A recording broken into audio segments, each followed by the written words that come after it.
இந்த மாதிரி இதுதான் எடுக்கிறதுக்கு தகுதியான தேவை.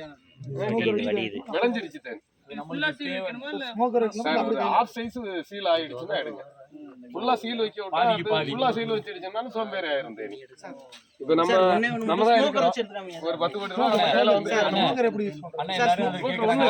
இங்க பாருங்க ஸ்மோக்கர் ஒண்ணுமே இல்ல.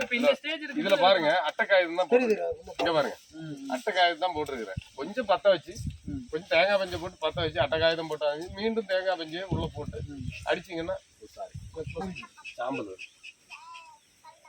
அவ்வளோ. கண்ணாடி என்னன்னா ஒரு அவசரத்துக்கு டக்குன்னு கொட்டிடுச்சு, இன்னொருத்தர் நம்ம கூப்பிட முடியாது. ஒரு கொடுக்கு எடுக்கணும்னா இப்படி எடுத்துக்கலாம் பார்த்து, வேற ஒன்றும் இல்லை. இப்போ கண்ணில் கொட்டிடுச்சு, உதட்டுல கொட்டிடுச்சு, வலி அதிகமாக இருக்கும். படக்குன்னு எடுக்கணும்னா இது பார்த்து எடுத்து விட்டுட்டு நம்ம வேலையை பார்த்துட்டு நிற்கலாம். உடனே எடுக்கலைன்னா என்ன ஆகும்னா மீண்டும் மீண்டும் தேனீக்கள் போட்டோம். அந்த வாசனை எடுத்து விட்டுட்டு லேசாக துப்பல் வச்சோ இல்லை ஒரு தண்ணி வச்சோ இல்லை சோப்பு தண்ணி வச்சோ அந்த இடத்த அந்த ஸ்மெல்லை மாற்றிடணும். அந்த ஸ்மெல் இருக்க என்ன பண்ணும், நம்மளை எதிரின்னு முத்திரை குத்திட்டு போயிடும்.